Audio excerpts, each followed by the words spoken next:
How to transfer your videos to Backblaze V2 on Facebook Lite. Hello guys, in today's video I'm gonna show you how to transfer your videos to Backblaze V2 on Facebook Lite. First thing, go to Facebook Lite.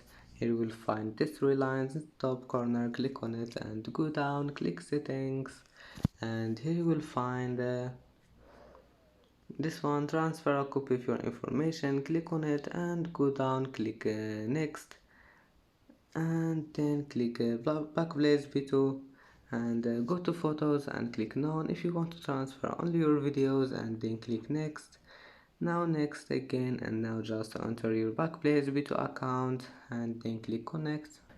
And that's it for today's video. If you like this video, please don't forget like and don't forget subscribe, and thank you for watching this video until the end, and see you in the next video.